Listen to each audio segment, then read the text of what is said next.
Chers téléspectateurs, merci d'avoir attendu l'invitation. Nous sommes de retour et avec un tout nouveau format, nous commençons avec les entretiens. Happy Place est de retour. Et je ne suis pas seul sur le plateau. Aujourd'hui, je suis toujours avec mon ami Nathan Balenza. Nathan, comment te portes-tu, mon cher? Ça va, Jacob? Ça fait très longtemps. Très longtemps. Je suis content, j'avais hâte. Il y a eu beaucoup de choses qui se sont passées, mais bon. Enfin, nous sommes là, bien portant, je le sens. C'est un plaisir de t'avoir sur le plateau, mon ami. Et l'aventure continue, quoi. Très bien. On va encore aller plus loin. Toujours. Toujours. Aujourd'hui, nous avons l'honneur, nous sommes reçus par Monsieur Junior Mwabilou, notre invité. Junior, bonjour. Bonjour, bonjour. Merci de me recevoir pour ce beau cadre qui Non, c'est moi qui vous remercie. de ton bureau. En tout cas, vraiment, ça faisait quand même longtemps. Tu as l'habitude de suivre l'émission? Absolument, je pense que je suis un de vos plus grands fans. Chez nous, on a un slogan, il faut éviter De s'énerver. On ne met pas les organes. Vraiment pas, on est là, on parle, évite de t'énerver. En tout cas, c'est un plaisir. Depuis tout ce temps, moi j'ai l'habitude d'observer, de voir ce que tu fais. Je me disais, quel jour est-ce qu'on aura cette opportunité? Enfin, merci de nous recevoir. Chers téléspectateurs, notre invité Junior Mwabilou aujourd'hui. N'hésitez pas à mettre vos questions sur la plateforme. Il va revenir encore et encore. Il a toujours été avec nous. Il a l'habitude de suivre. Aujourd'hui, c'est son tour. Nathan, je te présente Junior. À toi. Il faut pas faire comme si Junior et moi l'aime. Parce que tu me livres Junior, c'est comme si, bon, Nathan, tu as toujours cherché Junior. Junior est là. Bon, Junior Mwabilou, nous on te connaît. Forcément, aujourd'hui, c'est pour ta première. Je me permets de te tutoyer parce que absolument, tu es mon frère. Absolument. C'est pour ta première dans l'émission et je pense que ceux qui nous suivront aimeront aussi savoir qui est Junior Mwabilou. Déjà, une fois de plus, je vous remercie, Jacob et toi. Comme j'ai dit, je suis votre émission depuis un moment et c'est vraiment inspirant ce que vous faites. Ça me rappelle la bonne humeur. Moi, ça me détend beaucoup quand je vous suis rentrer dans les divers, etc. avec les différents invités. Ça fait vraiment plaisir. Ça me permet aussi de relaxer un petit peu après les longues journées, une période de la feu agité, etc. Donc, je vous remercie encore un peu plus.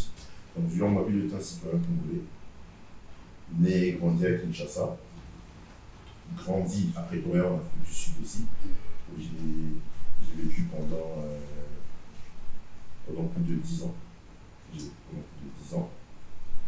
Je suis entrepreneur congolais, en même temps aussi, je dirais, acteur politique, parce que je baigne déjà une fonction au niveau de mon parti. Et voilà, je suis à la tête d'une plusieurs sociétés en même temps. Et voilà, Dieu nous fait grâce, permet à ce qu'on puisse progresser avec des petits miracles au Père autour de nos vies, respectivement. C'est un peu la petite description de moi que je peux donner. Moi, je suis bon. J'ai aimé ce qu'il a dit. Grandi à Pretoria et tout ça. Junior a fait quoi comme études? Moi, j'ai fait un higher certificate, donc j'ai un certificat en principe et pratique du business. Ensuite, j'ai fait des sciences du sport, étonnamment. J'ai mentionné, oui, des sciences du sport. Parce que j'avais toujours envie, parce que bien évidemment, je jouais au rugby pendant que j'étais au lycée, comme les Français disent, dans les humanités. En Afrique du Sud, j'ai joué au rugby pendant un moment. Je pensais d'ailleurs passer pro. Ensuite, j'ai fait des sciences du sport, comme j'ai dit. Et puis, j'ai fait des sciences de l'entrepreneuriat. Ensuite, je suis parti en France, où j'ai fait banque et assurance. J'ai fait banque et assurance, option assurance, banque et gestion du patrimoine. Donc, ça c'est ce que j'ai fait comme étude. Tu peux nous parler, je ne sais pas comment on appelle, le groupe 5M, je peux dire ça? 5M Group, oui. 5M Group, les domaines que vous touchez en tout. Alors, 5M Group, au départ, 5M Group, bien évidemment, quand le groupe a été conçu, c'était un groupe avec plusieurs sociétés qui réunissait plusieurs sociétés. Et bien évidemment, avec la loi, on va bien commencer certains secteurs ou certains secteurs d'activité qui ne peuvent pas être mélangés avec les autres, notamment le secteur minier. Avec les autres, on avait essayé un peu de scinder ou de retirer ce puzzle et séparer les sociétés.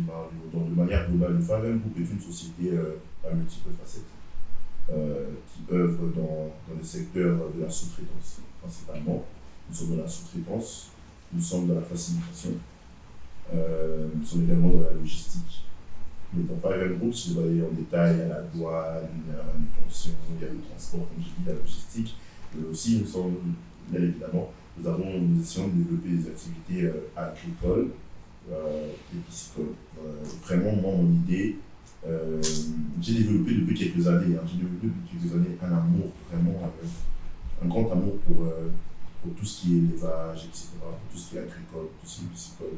Nous développons, nous avons des activités agricoles et piscicoles, et vraiment, nous croisons les doigts, nous travaillons, et moi, Dieu aidant, mon objectif est que d'ici 10 ou 15 ans, nous soyons vraiment une machine incontournable de l'agro-business en Afrique centrale et en Afrique, bien évidemment.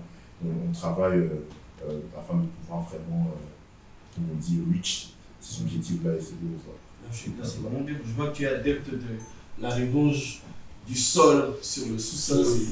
C'est bien parce que tu nous emmènes dans l'agriculture, la pisciculture et tout ça. Absolument. On a un pays qui est tellement riche, on a un sol qui... Mais qu'est-ce que tu peux donner comme conseil à un jeune entrepreneur qui est en train de développer par rapport déjà à ton parcours et aux difficultés que tu as rencontrées? Non, mais moi sans pour autant couper, je voulais venir là. S'il ne faut même pas directement aller à un conseil, junior, on est tous jeunes, on sait comment le pays fonctionne. Tu viens de nous dire les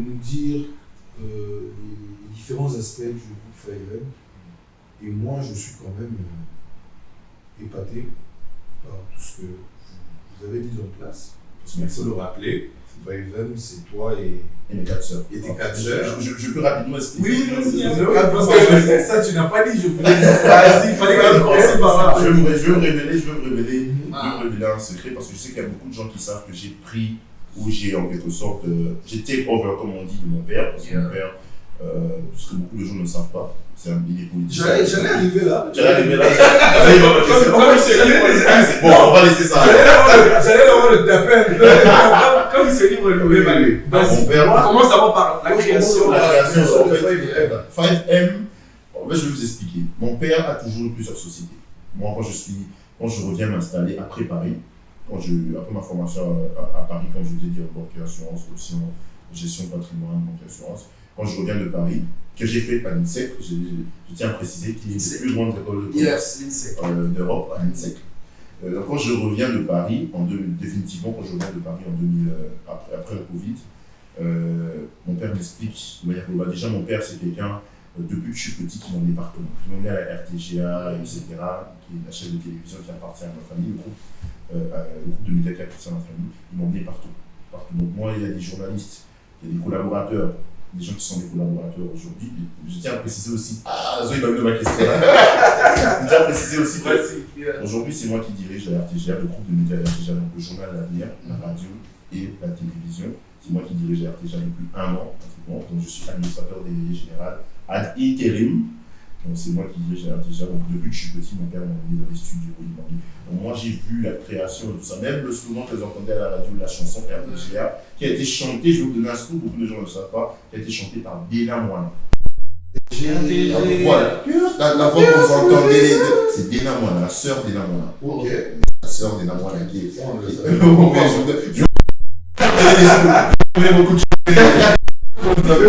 C'est la sœur Dena Moana qui est derrière ce amazing song. On a chanté pour la RTGA, donc moi j'étais là dans l'enregistrement de toutes ces chansons, j'allais dans les studios. Il y a des collaborateurs de la RTGA avec lesquels je travaille aujourd'hui. Moi je n'aime pas dire les travailleurs, j'ai toujours mon père a toujours appelé toute personne qui travaille avec nous des collaborateurs depuis que je suis petit.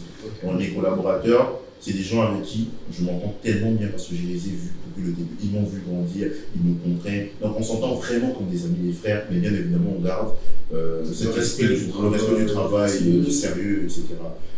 Donc moi, pour revenir à 5M Group, quand je reviens, mon père m'explique un peu toutes les activités qu'il fait avec différentes sociétés, notamment dans le pétrole, le stockage de pétrole, etc., dans la douane, everything. Moi je me dis, mais pourquoi ne pas donner sens à tout ce que mon père fait?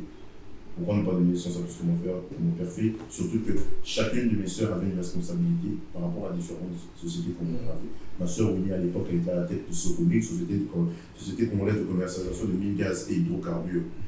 À Midran, nous nous sommes installés aussi en Afrique du Sud. Ma sœur Christelle s'occupait de Scocel, qui est la société congolaise de commercialisation de minerais. Ma sœur Stéphanie s'occupait de l'artisanat. Je me suis dit, toutes mes sœurs s'occupent d'une entreprise d'une manière ou d'une autre. Pourquoi ne pas donner un ring over them? Pourquoi ne pas donner un seul nom qui va représenter en fait les efforts de toutes ces femmes, mes sœurs, qui sont en train d'abattre un travail incroyable pour maintenir les sociétés de la famille, etc. C'est comme ça que je suis arrivé, enfin c'est comme ça que j'ai c'est comme ça que j'ai trouvé le nom de 5M. 5M Group, ça veut dire simplement les 5 mois demi qui sont moi. Ma petite sœur, c'est simplement Carole, ma sœur Winnie, Laura de Winnie, ma sœur Stéphanie, qui est directeur de cabinet adjoint au ministère de PME, et ma sœur Christelle, dédiée la famille, qui est DGA de terrain de l'OCC. Donc c'est 5M.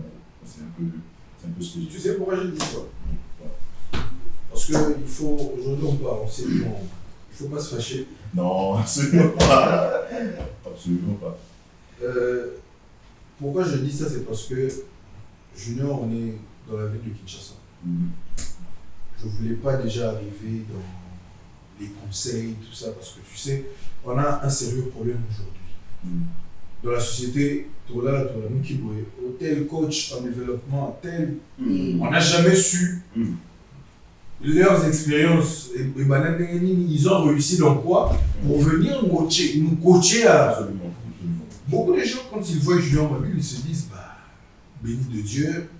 Oui, tout à fait. Né avec une fourchette. Né avec une fourchette dans la bouche. On me le dit tout le temps d'ailleurs. Et d'ailleurs, quand je suis revenu, Junior, on appelle DG quelque part, Junior DG, il est DG d'où? Voilà, je voulais arriver là. Junior profite de tous les efforts de ses sœurs. Et lui, il s'accapare juste le titre de Mabilou, le DG. Mais pourtant, il y a un grand travail que tu abats, que nous, tes proches, nous, tes amis, nous, tes connaissances, savons. Et c'est aussi bien de mettre ça en valeur et vraiment parler de ça. Voilà pourquoi, s'il faut revenir dans la question de Jacob, Junior, tu es revenu de l'Afrique du Sud, de Paris. Tu es revenu, papa a essayé d'expliquer. Tu as rassemblé les sœurs, vous avez monté un groupe et en même temps il faut toucher ici, toucher là-bas, facilitation. À un moment donné d'ailleurs, j'étais vu tout le temps être à Dubaï. J'aurais appris que Junior aussi, Dubaï, tout ça. Bon, bref, tu vas peut-être expliquer ça après. Mais je ne pense pas que Junior, juste parce que tu t'appelles Junior Mobile, juste parce que vous êtes les 5M, les enfants de l'excellence Mobile, que tout passe crème. Forcément, il y a des difficultés que vous rencontrez. Forcément, il y a des expériences qui n'ont peut-être pas été de bonne envergure pour vous. Alors, essaye un peu de peindre ça rapidement comme ça, avant de passer à la conscientisation ou peut-être à l'incitation de la jeunesse à investir ou peut-être à s'associer. Parce que là, vous êtes associés.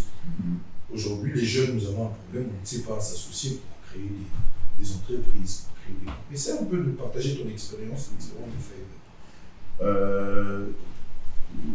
Tu as parfaitement raison sur tout ce que tu as dit. Mais bon, après les préjugés, on aura toujours. Les gens n'ont pas comme ça s'expliquer. D'une manière ou d'une autre, on ne peut pas aussi révéler tout ce qu'on fait à tout le monde parce qu'à un moment, on ne se protège plus. On révèle tout. Ça, c'est toujours important, comme les Anglais disent, d'avoir tout de suite. Ça veut dire un bonbon que tu ouvres et que tu donnes à tout le monde, et un autre bonbon qui reste fermé, c'est super important. Pour répondre à la question de Dubaï, pourquoi je suis souvent à Dubaï, pourquoi je me déplace, je vais souvent à Dubaï, où je suis résident, d'ailleurs, je suis en termes de résidence, c'est Parce qu'à Dubaï, nous avons installé nos activités là-bas aussi.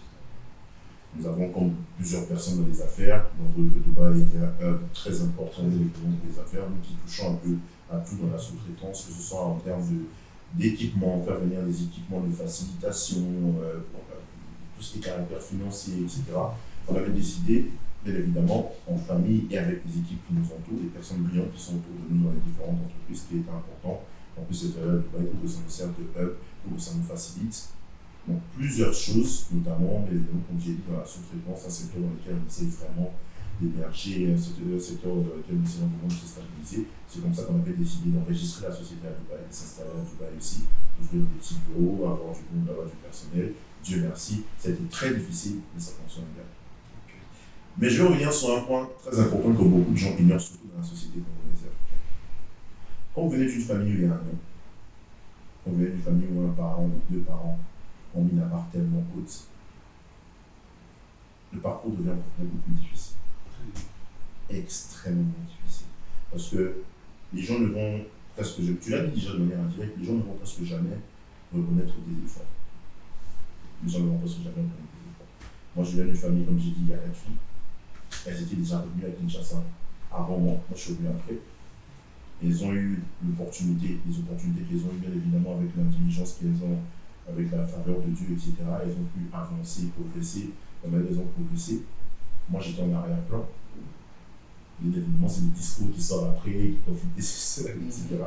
Le travail qui se fait en arrière-plan, les gens ne connaissent pas, ça passe les sacrifices qu'il faut faire, tout le mécanisme qu'ils vont mettre en place pour pouvoir, bien évidemment, protéger aussi ses sœurs d'une manière ou d'une autre. Parce que moi, mes sœurs, moi, je suis comme une poule, même si la poule est féminine, mais moi, je suis comme une poule pour protéger ses œufs, en fait. Mes sœurs, je suis obligé, moi, de faire un travail tellement solide en arrière-plan pour pouvoir protéger mes sœurs d'une manière ou d'une autre. C'est pour ça, d'une manière ou d'une autre, on ne peut pas s'afficher d'une certaine manière. C'est beaucoup plus maintenant que j'essaie un peu de diversifier ce que je fais, balancer entre bien évidemment la politique, l'activité politique, dans laquelle très clairement j'essaie de venir d'une manière ou d'une autre, et les affaires aussi en même temps. Mais je peux vous dire que les maquinants, le bacalarié, les alarmes faciles, papa, la maman, alors que c'est extrêmement difficile. La partie la plus difficile, ce n'est pas de réussir le travail qu'on te donne. La partie la plus difficile, c'est le poids psychologique. C'est ce que les gens disent. Le poids psychologique, il est tellement énorme parce que quand tu as un poids psychologique, quand ça pèse sur toi, quand la pression, quand tu te laisses emporter par la pression et tout ce qui va avec, il n'y a pas de résultat parce que tu n'arrives pas à produire le résultat parce que ça pèse en toi. La partie la plus difficile, une des choses les plus difficiles que moi j'ai eues pendant mon parcours, quand je suis arrivé au début et quand j'ai repris le règne de différentes activités de ma famille, c'était d'avoir l'adaptation. J'avais difficile à comprendre le système congolais, bien évidemment. Moi, j'étais devenu pendant une longue période, j'étais devenu anglophone. Il fallait que je puisse bien évidemment me réadapter au français, le français écrire, comprendre certaines choses, certains termes, etc. Je me mettais parfois dans certaines réunions où on parlait, on utilisait des termes, on disait certaines choses que moi je ne comprenais pas. Parce que je n'avais pas la maîtrise de l'administration congolaise, je n'avais pas la maîtrise de comment les choses se passaient en RDC, j'étais vraiment perdu. Et c'était une période extrêmement difficile. J'ai eu quelqu'un avec moi, que j'ai salué en passant, qui s'appelle Yann Wakambe, qui est mon directeur technique aujourd'hui, qui s'occupe vraiment de tout ce que je fais. Donc, le second mot, ma junior, ou Fumula, le livre, il faut aller chercher des lois. C'est un monsieur formidable qui a fait des études de géologie, des techniques, tout ça à l'université de Lubumbashi, qui travaille avec moi aujourd'hui, qui fait un travail énorme derrière moi, qui m'a permis de comprendre certaines choses, je me suis laissé, en fait, moi, l'avantage de ce que j'ai fait, c'est que je me suis laissé guider. J'ai accepté de mettre mon ego de côté, ma de côté, et apprendre à zéro, apprendre comment ça se passe dans le monde des affaires, etc. Parce que moi, ce que j'ai fait, c'est que j'ai en fait la facilité de créer le relationnel. Ça veut dire que je suis quelqu'un d'approchable. Je suis très approchable, mais ça ne veut pas dire que je suis quelqu'un je suis quelqu'un de très approchable. Ça veut dire que j'ai créé un relationnel, bien évidemment, avec tous mes frères, avec certains frères, avec certains grands frères dans la ville de Kinshasa, qui eux, bien évidemment, baignaient déjà dans les affaires, qui avaient déjà compris certaines choses que moi je n'avais pas encore compris, et j'ai accepté d'aller très souvent auprès d'eux, d'apprendre et de beaucoup écouter, afin de pouvoir, bien évidemment, savoir ou comprendre comment gérer à mon côté, gérer aussi à ma manière les différentes activités. Donc, je pense que j'ai répondu globalement. De manière un peu générale, j'essaie de brosser un peu à toutes les questions que tu as posées. Donc voilà, donc les gens, on dit, dans la société africaine, ce qui est dommage et congolaise, on pense que parce qu'on vient des familles extrêmement connues, exposées, souvent mon père, il faut dire la vérité, qu'il était très exposé, surtout à cause de la RTGA. Et beaucoup de gens pensent d'ailleurs que mon père, sa carrière de manière a commencé à partir de la RTGA, mais qu'on ne connaissent pas ce qu'il a fait avant. C'est bon, j'espère qu'un jour il écrira un livre. Les gens seront peut-être choqués de nous savoir pour connaître ce qu'il a eu à faire. Donc, j'ai déjà une famille qui était exposée, etc., qui était très connue, mais c'est de là que la pression, comme j'ai dit, la pression psychologique, c'est de là que le fardeau, en fait, se met en place. Et c'est extrêmement difficile psychologiquement si vous n'êtes pas accompagné, si vous n'avez pas un entourage, vous n'avez pas une famille, vous n'avez pas des collaborateurs qui vous soutiennent, qui vous prennent par la main, et surtout si vous n'avez pas la foi. Je n'oblige pas tout le monde à croire en quoi que ce soit, en Dieu ou quoi, mais si vous n'avez pas la foi, vous ne croyez pas en Dieu, c'est extrêmement difficile, parce que moi j'ai passé des périodes extrêmement difficiles, des périodes où limite vous êtes en dépression, vous ne comprenez pas les choses, vous avez l'impression que vous échouez, vous avez l'impression que vous n'arrivez pas à atteindre vos objectifs, vous n'arrivez pas à vivre vraiment aux attentes, les attentes de certaines personnes, notamment la famille, les proches, etc. Et donc c'est un peu ça. Si je devais donner un conseil aux jeunes entrepreneurs qui souhaitent se lancer ou qui, d'une manière ou d'une autre, reprennent aussi des activités qui viennent de la famille, etc., c'est de beaucoup écouter. Mais beaucoup écouter, c'est très important ce que je veux dire, c'est de beaucoup écouter, de moins parler, beaucoup écouter, mais surtout s'écouter soi-même. Il y a une nuance. Moins parler, beaucoup écouter, mais surtout s'écouter soi-même. Avoir sa propre confiance. Exactement, avoir confiance en soi. Savoir créer cette balance entre les différentes informations que tu reçois ou que tu perçois venant des personnes que tu écoutes. C'est très important de s'écouter soi-même parce que on peut te prodiguer des conseils, on peut te donner une feuille de route, on peut te donner un chemin à suivre, mais ta conscience, en fait, tu ne peux pas tromper ta conscience si tu te connais toi-même. L'être humain se connaît soi-même. Si tu n'arrives pas à t'écouter, à te donner des objectifs, à te tracer un schéma toi-même aussi, à comprendre certaines choses d'une certaine manière, ça ne fonctionnera jamais. En fait. Tu vas te tromper à toi-même, tu vas faire croire aux gens que tu arrives à faire certaines choses, mais à la fin, tu n'arrives pas à le faire parce que tu te crées un personnage toi-même qui n'est pas réel. Donc moi je dirais beaucoup écouter, vraiment beaucoup écouter, surtout être patient. Parce que nous aussi en tant que jeunes, au début, quand on avait des responsabilités, on a commis beaucoup d'erreurs parce qu'on n'était pas patient. On fait des choses prises directement. Alors que les personnes qui nous ont donné ces responsabilités, eux, ont pris énormément de temps. Bâtir tout ça. C'était d'ailleurs beaucoup plus d'efforts que nous. Alors, pourquoi eux, s'ils ont pu être patients pendant 10, 20, 15 ans, pourquoi nous, on ne peut pas attendre 3, 4, 5 ans pour pouvoir avoir les résultats de nos efforts. Donc, beaucoup de patience et surtout croire en Dieu. Parce que moi, la foi m'a sauvé dans des situations vraiment très délicates. Donc, c'est un peu ça. Merci beaucoup, Junior. Moi, j'avais une question qui va un peu te titiller. Tu as peint tout ton parcours, tu as peint tes difficultés, donc après ton retour et tout ça là. Je vais enchérir sur ma question, c'est que qu'est-ce que tu dirais à toutes ces personnes qui pensent que Junior a eu les portes ouvertes déjà par son nom, sans connaître tout ce parcours, tout ce que tu as vécu, et qui veulent se lancer dans l'entrepreneuriat par rapport à tout ce que toi tu as vécu comme difficulté. Parce que toutes ces personnes-là ne savent pas comment est-ce que tu as dû travailler x2, x3, malgré le nom. Et qui oublient que tu n'hérites pas seulement du nom, tu hérites aussi des combats. Absolument. Qu'est-ce important. Ce que tu viens de dire, c'est très important. Qu'est-ce que tu peux donner? Mais tu as déjà donné la réponse d'une manière ou d'une autre. Et puis moi, je vais donner une réponse, c'est juste pour rigoler, je vais donner une réponse que les gens sont sur les réseaux sociaux. C'est pas moi qui demande à mon père de travailler dur. C'est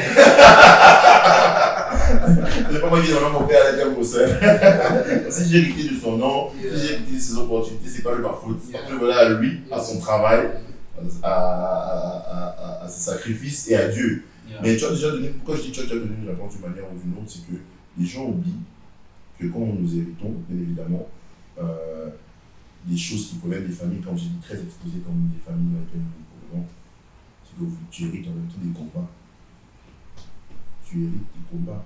C'est la partie la plus difficile. C'est pour ça que j'ai toujours eu un débat très rugueux sur ce sujet, parce que je dis toujours aux gens, nous, personnes, les enfants qui ont des familles exposées, c'est encore beaucoup plus difficile pour nous de réussir parce que la pression est énorme. Il y a un va les bébés, ma famille est bien, ma famille est bien, ma pour rater, parce que la pression psychologique, je reviens à la réponse que j'ai dit tout à l'heure, il n'y a même pas une autre réponse, il n'y a même pas un autre schéma que je devais vous donner.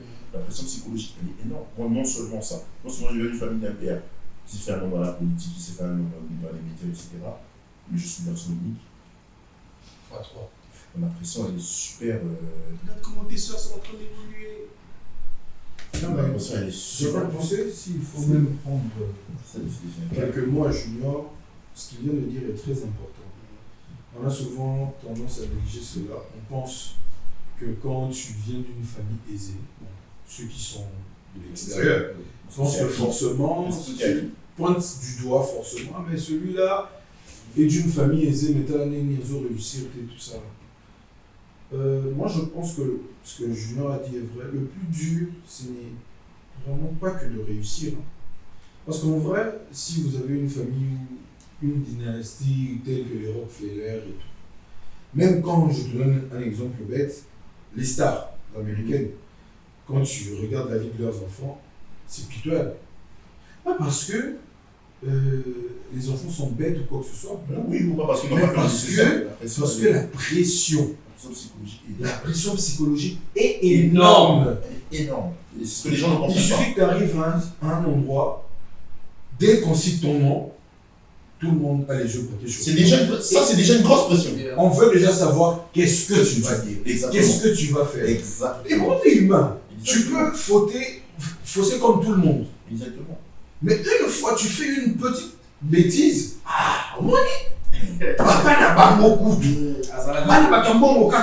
C'est pour ça que j'ai dit tout à l'heure que Jacob a donné déjà une réponse à la question. Parce que non seulement ça, tu hérites aussi tu hérites aussi tes combats. Parce que les causes à la montre, tout le monde, papa n'a bu non, il ne va pas la quitter par rapport à l'autre comment on voulait, toi tu n'es pas au courant. Mais toi, à ton tour, quand tu vas devoir faire quelque chose, parce qu'il y a certaines familles qui transmettent la haine de génération en génération. On se dit la vérité. Oui. Et toi, quand tu es à ton tour, quand tu veux faire une chose avec quelqu'un qui provient de cette famille, parce que ton père a fait, ça devient difficile, on se bloque. Moi, j'aimerais enchérir. Quand tu vois le parcours aussi de tes soeurs qui étaient déjà ici, qu'est-ce que tu ressens? Oh, la fierté. Énormément de fierté.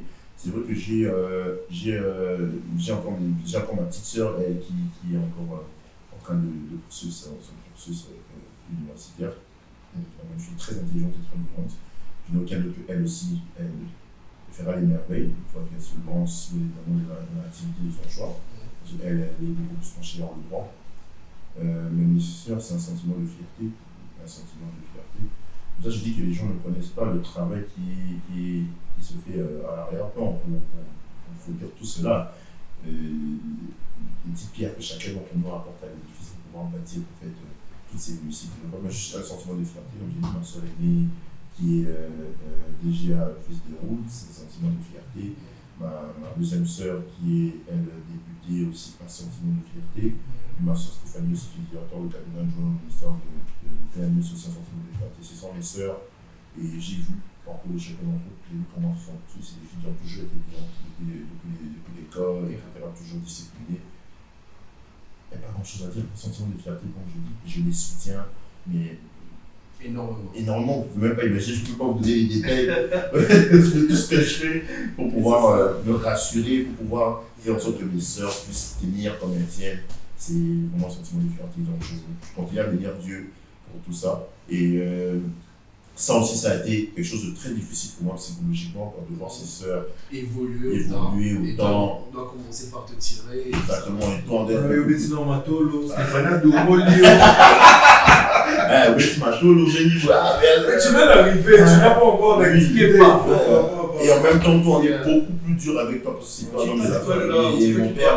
et mon père a fait un travail formidable, énorme sur moi. Parce que mon père ne voulait même pas que je fasse certaines choses parce qu'il voulait m'apprendre lui-même. Il voulait que je sois patient, il voulait que je comprenne les choses.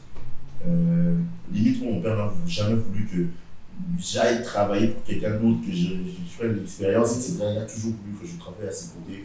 C'est pour ça que depuis que je suis au début de ma vingtaine, je dirais mi-vingtaine, jusque maintenant, dans la trentaine, mon père m'a toujours très respecté. M'a toujours, que ce soit dans la politique, dans les affaires. Comment on a commencé ce parcours, parfois j'en rigole même parce qu'aujourd'hui, c'est même moi, mon père qui me demande des questions et qui me demande des conseils par rapport à il a fini la formation. à certains aspects, que ce soit dans les affaires, que ce soit dans la politique. Il On fait devant des affaires. Et il répète même devant les gens, ça c'est le conseil que mon fils m'avait donné, il a raison. Donc c'est un sentiment de fierté. En parlant de politique, chers téléspectateurs, nous allons prendre une pause, une toute petite pause, parce que nous allons entrer dans la deuxième partie. La première partie c'était Monsieur Junior, l'entrepreneur. Là maintenant, nous prenons une petite pause. Nous revenons avec une surprise pour Monsieur Junior et nous entrons dans la politique. Restez branchés. Merci.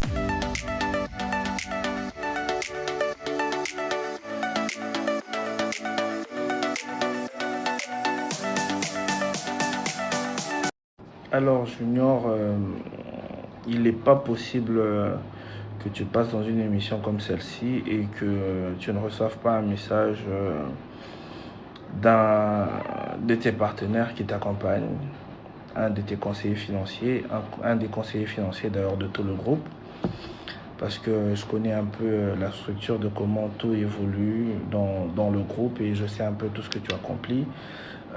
Mon message, c'est pour t'envoyer beaucoup d'encouragement. C'est vrai que nous avons travaillé ensemble sur plusieurs projets. J'ai toujours vu ce sens d'implication en toi, ce sens vraiment qui ne laisse pas indifférent. Où quand on travaille avec toi, on sait voir qu'il y a beaucoup de rigueur, il y a beaucoup d'implication et surtout, tu as toujours été focus solution. Ça, je sais qu'il suffit que je t'appelle pour te dire qu'on a tel autre problème sur tel projet. Tu te démerdes comme il faut et toi-même, tu sais que je te surnomme Solution. Je te souhaite beaucoup de courage dans toute ta carrière et je suis très fier de l'homme que tu es, surtout en cachette, ok? Pas l'homme que beaucoup connaissent, ok? Mais celui que tu es et qui accomplit tout ce que nous essayons régulièrement d'accomplir. Ici ton frère Alexis et à très bientôt mon frère.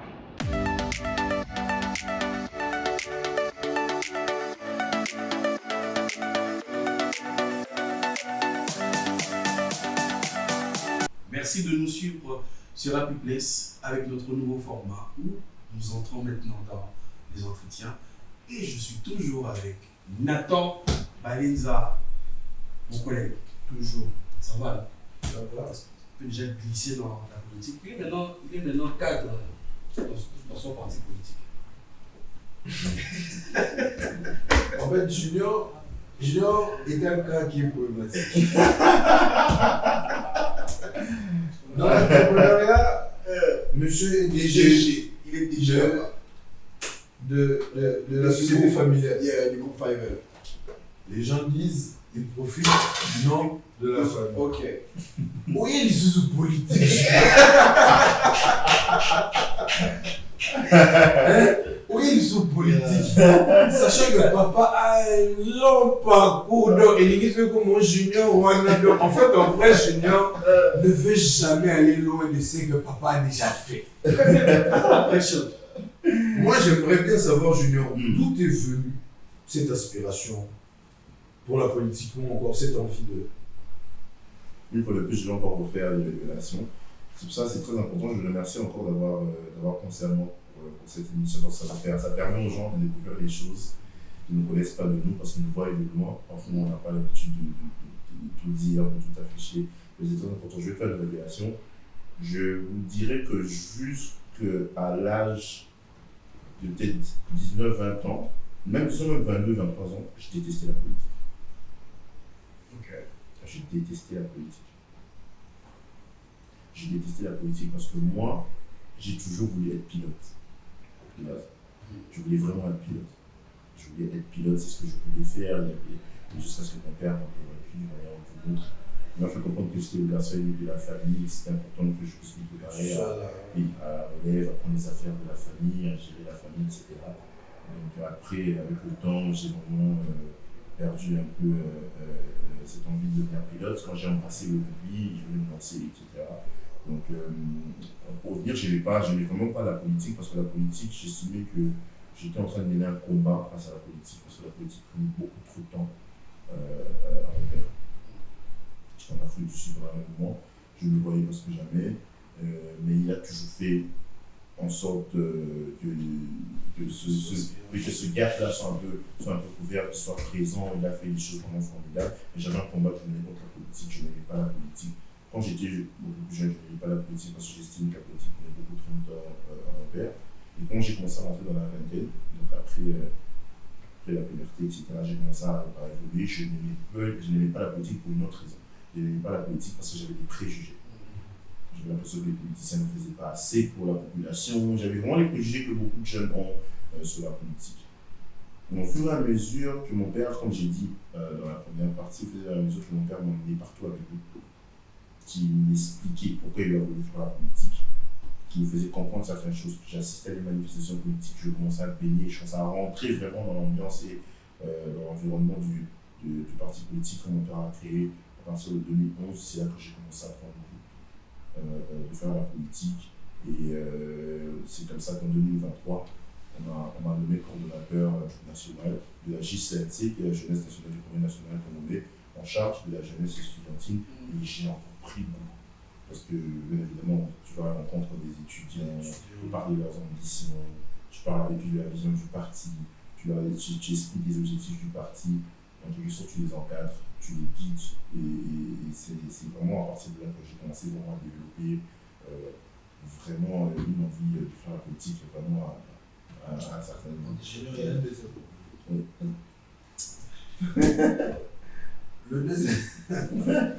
Le deuxième problème, c'est à t'entendre parler, on sait savoir que dès le départ, bon, là il faut le dire, Junior, combien de tweets as-tu fait dans ta vie pour critiquer les dirigeants?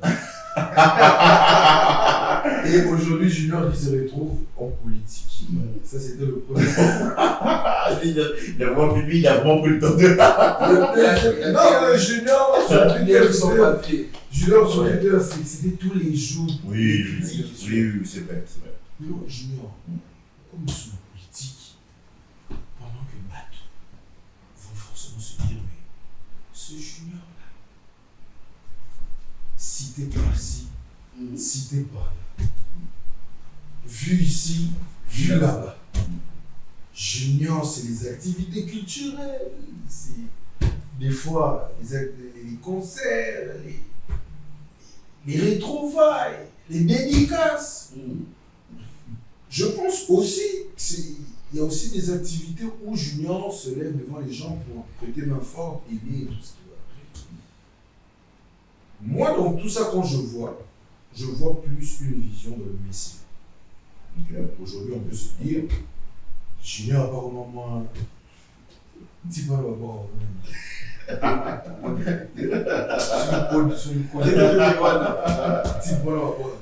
Junior, on peut être vraiment le némo code d'amour, tout ça. Comment vis-tu cet aspect-là, comme tu l'as dit d'ailleurs dans la première partie, que tu as un sens d'ouverture dans le relationnel? Et comment tu vis pour toutes ces personnes qui ont cet aspect de toi, Junior, comme un peu mécène?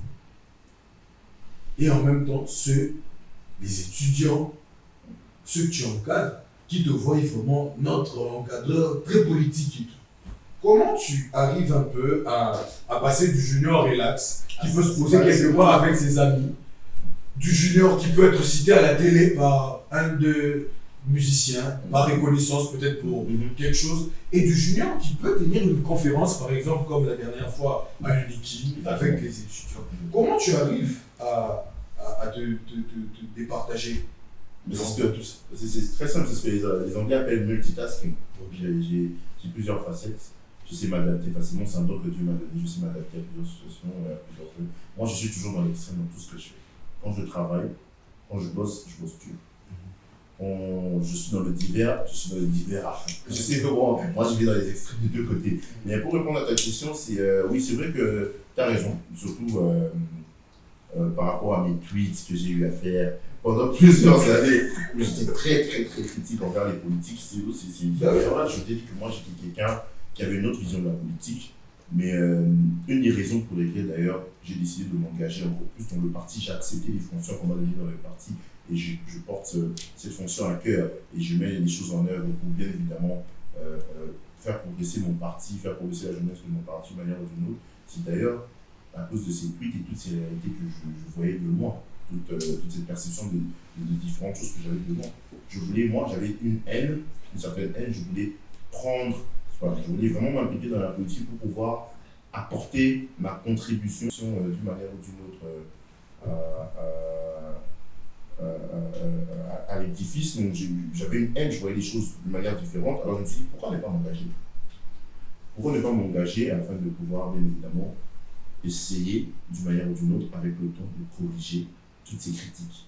C'est comme ça que je me suis lancé à fond dans les activités de mon parti pour pouvoir bien au-delà de petit à petit arriver là. En fait, ce qu'il faut que les gens retiennent, c'est que nous, au CNC, on estime que la jeunesse estudiantine est vraiment un grand champ de préparation. Non seulement pour avoir non seulement pour graver les échelons et avoir des responsabilités au niveau du parti, mais même pour avoir des responsabilités étatiques ou peu importe dans le futur. Pourquoi? Parce que à ce niveau-là, c'est à ce niveau-là qu'on peut se laisser facilement guider, on peut se laisser facilement construire, on peut facilement donner l'opportunité à ceux qui ont bien évidemment une certaine expérience de nous aider, de nous permettre de donner une certaine forme à notre vision, que ce soit la vision politique, sociale, etc. C'est vrai que ça c'est fait professionnel, nous savons que les institutions universitaires sont apolitiques. C'est pour ça que nous faisons en sorte que quand nous tenons des conférences à l'université, que ça reste dans le cadre entrepreneurial, et comme nous avons des activités bien évidemment politiques, parce que c'est vrai que les universités, comme je dis, sont des lieux apolitiques, mais chaque étudiant a le choix de pouvoir faire la politique en dehors du cadre universitaire. Donc nous, ce qu'on fait, c'est que la plupart des personnes aujourd'hui qui occupent des grands postes, des postes de responsabilité au niveau du parti, que ce soit le porte-parole du parti, que ce soit un de nos membres du parti, mon président d'ailleurs, au niveau de la jeunesse, l'honorable Patrick Ishiba, qui fait partie aussi de la plateforme des jeunes parlementaires, et que ce soit notre président AI, Michel Marifou, sont tous passés par la jeunesse estudiantine.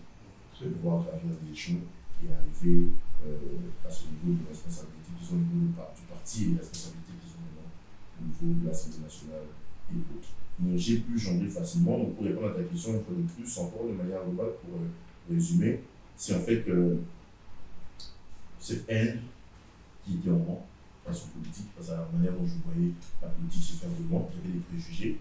Et c'est en rentrant dans ça que j'ai pris goût et en voulant bien évidemment contribuer, faire les choses pour contribuer à la jeunesse de mon parti et à la jeunesse du pays. C'est pour ça que je voulais m'engager en politique. Vous savez, le président de la République avait dit quelque chose de très important. Il avait dit que quand il a fait une émission, je ne sais plus c'était dans quel contexte, il avait dit que quand il était dans l'opposition, il avait tendance à beaucoup apporter des préjugés, à beaucoup critiquer. Une fois au pouvoir, il a compris certaines réalités et c'est très important. Et c'est la vérité. On a tendance à beaucoup critiquer certaines choses, mais une fois que nous rentrons dans cette chose-là, nous voyons les choses de manière différente. Et je pense que moi, je suis utile de la même chose. Maintenant, je sors de la politique active, j'essaie de contribuer d'une manière ou d'une autre à mon parti. Et Dieu aidant, j'espère qu'un jour, je pourrai faire de plus grandes choses. Donc, c'est à peu près ça. Donc, politiquement, je me dis que Junior étant déjà engagé, nous pourrons voir des gens tweeter et critiquer Junior député, Junior ministre, Junior ceci, cela. Absolument. Quand on décide de se lancer d'une manière ou d'une autre politique, peu importe à quel niveau, c'est vrai que je n'ai pas encore le niveau de responsabilité, mais c'est déjà la politique. Quand on décide de se lancer dans la politique, en même temps, on va développer aussi une peau épaisse. Donc, je pense que je suis suffisamment vacciné pour affronter cela, pour se les critiques. Donc, il est vacciné au quotidien. Non, je suis vacciné. Maintenant, ça va. J'avais un peu le sang chaud à un moment où j'avais tendance à réagir. Mais maintenant, là. Mais non, franchement, parfois, maintenant, je regarde, j'en rigole. Pour eux, je me tape des barres. Vacciné. Il y a une question qui me passe par la tête. Tu sais, souvent, quand on parle de politique, étant jeune, j'ai comme l'impression On reste souvent dans les basiques. Tu vas comprendre quand je vais poser la question. Ok. Si aujourd'hui, toi, Junior, parce que tu viens d'entamer ta carrière politique depuis 2023, ça fait déjà 3 années où tu es vraiment de manière active dans la politique. Si aujourd'hui, Junior, tu dois te donner un objectif, ce serait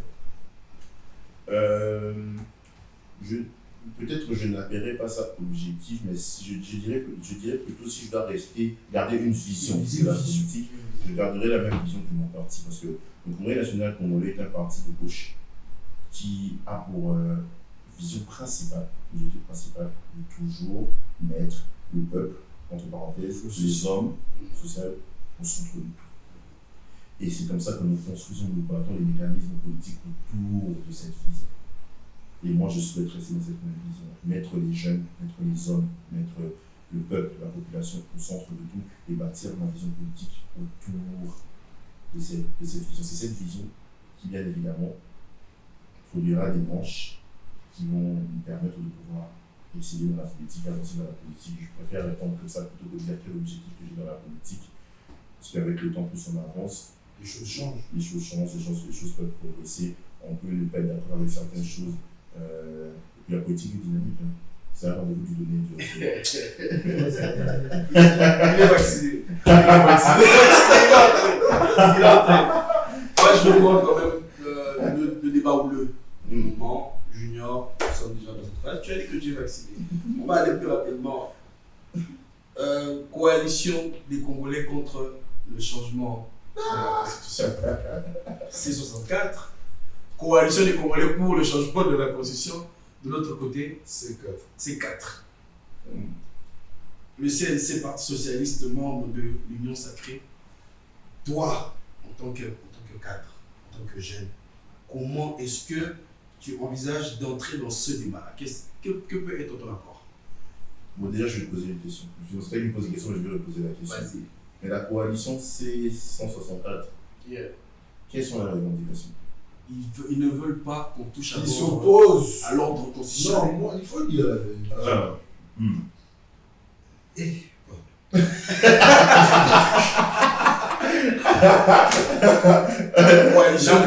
La coalition C64 est basée sur l'article 64 de la Constitution, qui, en bref, pour vraiment éclairer l'opinion, permet à tout Congolais de se lever pour barrer la route à celui ou ceux qui voudront renverser le pouvoir établi constitutionnellement, soit en sabotant la Constitution, en la violant, en prenant les armes, et ainsi de suite. Donc, tu dois se télémica. Très bien. Pause. Arrêtons-nous. Évoluons. Non, arrêtons-nous d'abord là. Donc, là, on a mis tout le monde parce que ça, c'est un sujet très sensible. Ce qu'on a dit, on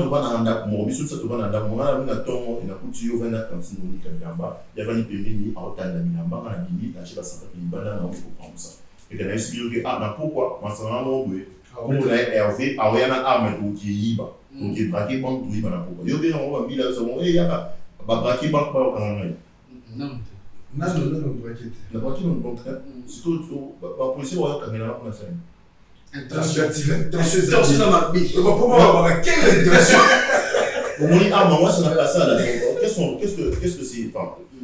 Nos aînés, on reproche le chef de l'État. On reproche le chef de l'État le fait de vouloir briguer un troisième mandat. Non, on les reproche en changeant la Constitution, de briguer le troisième mandat.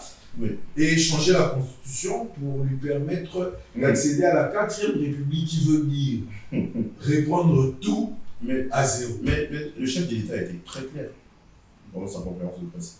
À moins que j'ai des difficultés de compréhension, le chef de l'État a été très clair quand on lui a posé la question. Il a dit qu'il n'a pas l'intention de briguer un troisième mandat, mais que si le peuple lui demandait de le faire, il y réfléchira.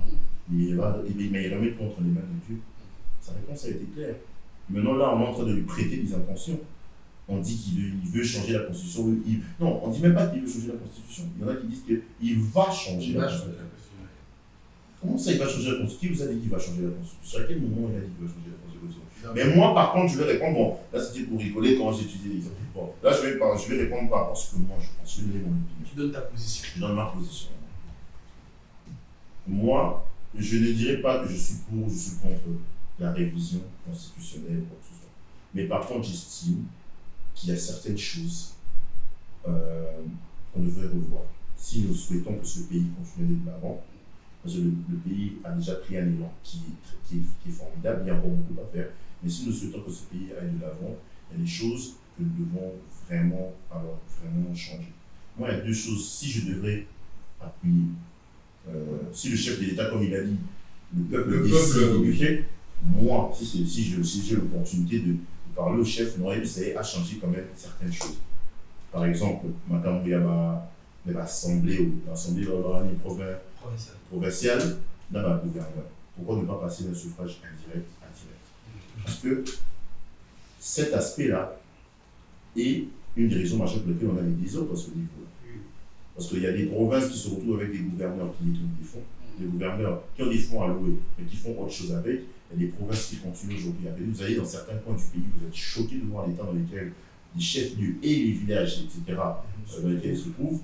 Mais parce qu'on ne peut pas se lever un matin et faire partir le gouverneur parce qu'il est protégé d'une manière ou d'une autre par certaines personnes. Ou peut-être parce qu'il nous avait déjà payé. Exactement, parce qu'il a acheté. Exactement.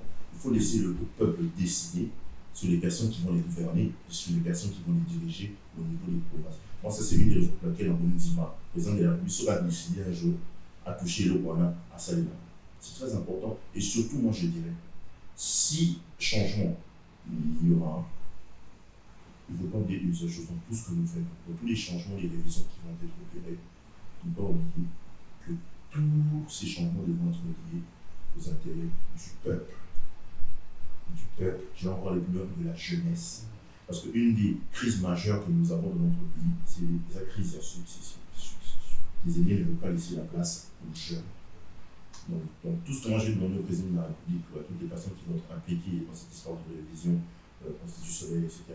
Si le peuple demande au président, le vice-président chance avec ça un mot, et c'est vrai que l'union se va pour ça là, et je le dis encore une fois là, parce qu'il y a un message très important que je passe non seulement au peuple congolais, mais que je passe aussi bien évidemment à mes camarades du parti, à mes camarades au niveau de la jeunesse estudiantine, que si révision il y aura, moi, personnellement, en tant que coordonnateur national en charge de la jeunesse estudiantine du Conseil national congolais, de la jeunesse du Conseil national congolais, je trouve que s'il y a changement ou il y a révision de la Constitution, tout ce qui devrait être fait devrait être lié aux intérêts du peuple.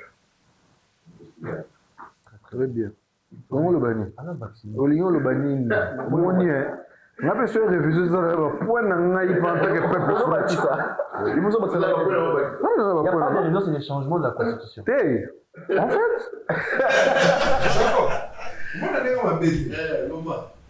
je trouve que le moment, moi personnellement, le moment n'est pas propice. Premièrement. Mais secondo,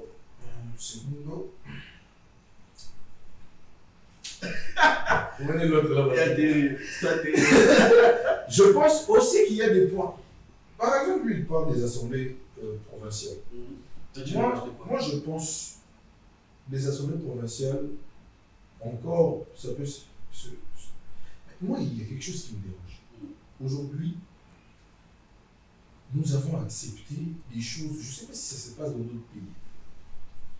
J'ai comme l'impression que nous sommes le seul pays où une seule personne peut être sénateur, député national, député provincial, directeur de excusez-moi. PCA. Attends, excuse-moi, chef de l'État, une seule personne. Excellence, monsieur le président de la République, si vous allez nous suivre au parlement de chef, j'ai parlé du désordre, bien évidemment, qu'il y a dans les assemblées provinciales, au niveau des élections de gouverneurs. La deuxième chose que je veux demander, ceux qui ont décidé, le peuple décision, en tout cas, cumul des fonctions. Ça, c'est de l'égoïsme politique. Non. C'est de l'égoïsme politique. Il y a beaucoup de sénateurs, PCA, directeur de cabinet adjoint. Attends, Manini, on peut y ça n'a pas fonctionné. Buffet à l'égard, buffet à l'égard. je peux vous permettre. Touché par quoi bien? Des quoi bien? Touché par quoi bien? Il vous a quoi de là? Là, il y a non, je battu, celui qui changer ma cumul des fonctions. Balou, la papa, ministre, moi, député national. Nièce, neveu, député provincial. Il n'y a aucun problème. Petit frère, Oyasuka. Problème exact. Voilà pourquoi. Voilà pourquoi j'apprends. Voilà pourquoi Junior, j'apprends. Non, moi je suis. Moi, voilà pourquoi. Moi, si je veux c'est de l'égoïsme. pour sauter mon Je suis d'accord avec Nathan. pour sauter Il y a et passer à un autre point, je pense que le C64 Oui. ne doit juste pas être un bloc. De Fayoulou, de Kaboum. Non, écoute-moi. Je pense que ça ne doit juste pas être un bloc pour tout jeter en pâture. Exactement. Tout refuser. Ouais. Moi, je pense que ça doit être un bloc où il faut éprôner ma idée. Oui. Entrant dans une bataille d'idées. Exactement. Ah, donc. Allant, les Bissot, changement inconscient parce que nous pensons Oui. que ça. Il va français, mais il choque des idées. Jaillit la lumière. Et ceux qui pensent que le changement ceux qui pensent que le changement ou encore la révision est importante, bah ils peuvent On va aller 2028. Parce que il y a un prêté chef d'État par une pension. On a ces exemples, on a dit un peu exemplement comme banal, mais. Donc, on a eu la position du cadre du CNC, du Congrès. Il est pour qu'on retouche certains points qui sont quand même cruciaux pour la suite des si le peuple donne. Si le peuple donne. Parce que je pense qu'on devra passer par un référendum. Obligatoirement. Si le peuple Donc, débloquer. Si le peuple donne cette option au chef de l'État, en tout cas, nous allons l'accompagner. Et moi, je donné mes propositions. Nathan à lobby. Comme il y a cumul, il y a pas fonction. Et puis, comme j'ai dit, désordre. C'est ça. Ça devient un tout petit peu ridicule. Excusez-moi de le dire. Et ça n'honore pas un grand pays comme d'ailleurs. Mais c'est tout le temps les agitations qu'on a au niveau des assemblées provinciales, des gouverneurs, etc. Et c'est aussi pour une meilleure gestion des documents. En tout cas, merci beaucoup. On va atterrir là, on va prendre directement le divers là pour aller plus rapidement. Nathan Bayaza, dis-moi, vous avez vu la sortie, la liste des léopards. Je vais rappeler ici que Junior Mabilou a un certificat, un diplôme en sciences. J'ai fait des sciences des sports. Oui. Sciences des sports. La mise sur la sciences des sports. Nous, on a une liste. Est-ce que contre le Portugal, Togo, tu dis que Junior a pas eu la très radicale. Nous, on a une contre le Portugal, Togo qui est né. Sciences des sports. Première fois, on a sport. Bon, déjà, j'ai vu qu'il y avait un gros débat au niveau des réseaux sociaux. J'ai beaucoup lu depuis 2-3 jours par rapport à la sélection, par rapport à l'équipe que le coach des Sables a mis ensemble. Bon, j'estime que c'est la méritocratie, parce qu'il estime qu'il y a des joueurs qui se sont battus pour cette qualification. Donc, bien évidemment, il faudrait poser cet ascenseur-là et les amener à la Coupe du Monde. Je n'ai aucun problème avec ça. Avant que je donne d'ailleurs mon avis par rapport aux gens de l'État, je vais faire une seule demande au coach des Sables. Faites la liste que vous voulez. Mais moi, je veux voir Mathieu et Paul dans les cages. Le reste, ce n'est pas mon problème. Faites ce que vous voulez, coach. Il n'y a pas de problème. Ramenez les joueurs que vous voulez. Vous voulez même aller prendre Bolas et ramener Trésor pour tout. Il n'y a aucun problème. C'est vous le coach. C'est vous le coach des équipes. D'ailleurs, c'est lui qui sait comment. Moi, je ne veux que. J'ai qu'une seule demande. C'est pas beaucoup. Est-ce que j'ai. Est-ce que c'est ma seule. Il n'est que gardien de but. C'est vrai. Ma seule et unique demande est que Mathieu et Paul soient titulaires à la Coupe du Monde du premier jusqu'au dernier match. Même si au dernier match, il s'avère que nous sommes déjà éliminés et qu'on va jouer pour le loisir et pour le reste dans les cages. Ça, c'est ma demande. Mais pour rentrer beaucoup plus en détail, donnons la chance à nos joueurs, faisons confiance à notre équipe. Tout ce qu'on va gagner à la Coupe du Monde, on va voir ce que ça va donner. C'est aussi, ça va être aussi une belle expérience après 52 ans. Mais par contre, mes frères de l'équipe nationale, le milieu des terrains, je vais m'adresser particulièrement au milieu des terrains de l'équipe nationale. Pas aux attaquants, pas aux défenseurs. Parce que j'ai confiance à la charnière de Mbemba et de Toisé, Léon, Bissaka. Excellent, même. Mais je vais parler au milieu des terrains de l'équipe nationale. Vous avez droit, pendant ce match-là, à 2 pertes de balles. Franchement. Donc, vous n'avez droit qu'à 2 pertes de balles. Au milieu du terrain, j'ai dit à la récupération, vous n'avez droit qu'à 2 pertes de balles. Parce que chacune de perte de balle, Jacob, maintenant, vous comprenez ce que je veux vous dire. Ça va être fatal. Ça va être fatal. Ce Vitinha en récupération, ça va faire très mal. Les longues balles vont faire. Les longues passes, comme on dit, on met longue pause, ça va faire très très mal. C'est tout ce que j'ai à dire. Donc j'ai donné un conseil, coach et polo dans les cages. Et puis, Charnière centrale, il n'y a pas de problème. Tout ça qui tourne à Bino. Milieu de terrain, vous avez droit à 2 paires de balles pour au moins tout il va quelque chose. Pour 2-0 à tout résister. Mais si nous perdons beaucoup plus, si nous perdons plus de 2 balles, dans le milieu de terrain, voilà. Pronostic Congo-Portugal. Pronostic Congo-Portugal, pour être très sincère avec vous, je dirais 2-1 Pour le Portugal. pour le Portugal. Ah, ok. Ça, c'est bon. Est-ce que tu nous vois passer la phase des poules Je vais choquer tout le monde, oui. en étant meilleur troisième? Je pense, oui, en étant meilleur troisième. Tout à fait. En étant meilleur troisième. N'attendez pas le avec moi, je sais. J'ai envie d'écouter maintenant. Maintenant, on va écouter la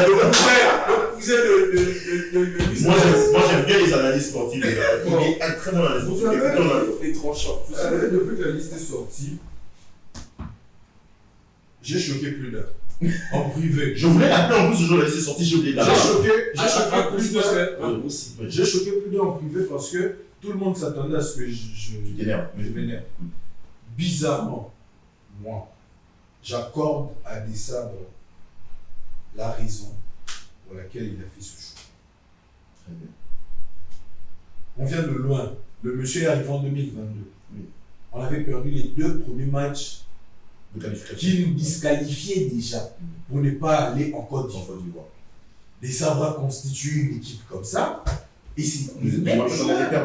On a battu 4 matchs. On est allé en Côte d'Ivoire. On a atteint les demi-finales. On a bataillé pour la 3e place. Il est revenu. Et c'est cette même ossature, on peut tout dire, qui nous conduit à la Coupe du Monde. C'est vrai qu'il n'y a vraiment pas trop de jus dans ces joueurs parce que pour beaucoup, ils n'ont pas eu le temps de jeu. Mais moi, je pense qu'ils méritent d'être là parce qu'ils sont architectes de cette réussite. Là, c'est vrai. Seulement, comme Junior l'a dit, mais à un moment donné, il y a des choses qui, dans le sport, dans le football, ne pardonnent pas. Oui, c'est vrai. Lionel Passi a beau été celui qui a été dans le cage de la RDC, mais sincèrement, le jeune homme là, on peut parler de l'expérience, hein. Non, Pas si c'est 2 cas, mais l'expérience dans la vie de quelqu'un, c'est 25%. Le reste, c'est le talent. C'est la performance. Et Paul a prouvé qu'il était performant. C'est aujourd'hui le meilleur gardien du championnat belge. Et jusqu'aujourd'hui, la sélection belge regrette mille fois pourquoi Paul est parti chez les Léopards. Il faut quand même. Et aussi pour rajouter, c'est que Junior a dit. Junior a dit au milieu de terrain qu'il nous fallait au moins 2 pertes de balles. Moi, j'aimerais rajouter. Ma caméra est là. Les joueurs qui seront au milieu de terrain. Tout ça, Missadi, Kinuka, tout cela, Iloka Ebe. S'il vous plaît, Junior a dit 2 pertes de balles. Et moi, je te dis, dans les 15 premières minutes, faites même 2 pertes. Non, prenez les 2 pertes là. Même pour les 15 premières. Parce que pour ce match, ça va être un long match. Ça va être un cauchemar. Avoir Fernandez, Joao Neves, Vitinha au milieu de terrain, Ça va être un on fera cauchemar. 7 ou 8 pertes de ballon pendant tout le match. Pour mettre à 125 Ouais, minutes. moi, ils vont attendre sous 6 buts. Les un match à 2 jours. Ça va être Mais un long moi, match. je pense comme Junior a dit. Ça va être un long match. On est capable avec le collectif qu'on a, Oui.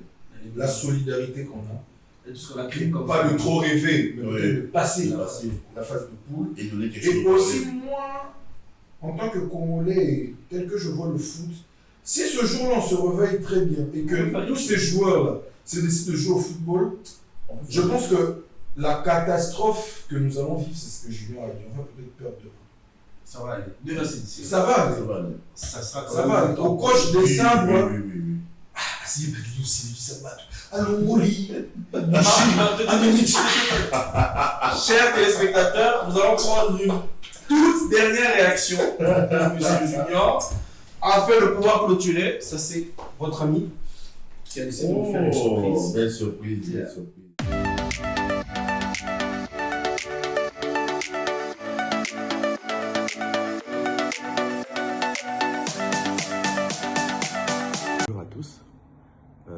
j'ai l'immense plaisir de faire parvenir ce petit message à un ami, un frère, Junior Mwabilou, jeune entrepreneur de la République démocratique du Congo. Alors, mon frère Junior, je sais que l'entrepreneuriat, ce n'est pas facile. Pas du tout facile, surtout ici en RDC. Mais tu le fais avec beaucoup de passion, beaucoup de détermination et avec une vision. Et ce n'est pas donné à tout le monde de transformer des idées en richesse, en réalité, mais toi tu le fais. Et pour cela, en tout cas, big up. Le Congo a besoin de ces jeunes dynamiques comme toi, de ces filles et fils qui arrivent à traduire des richesses en réalité pour l'épanouissement du pays. Je sais que tu nous réserves encore beaucoup de surprises et que le meilleur reste à venir. Sinon, continue dans ce chemin-là et je suis sûr que tu vas écrire une belle histoire. Ciao.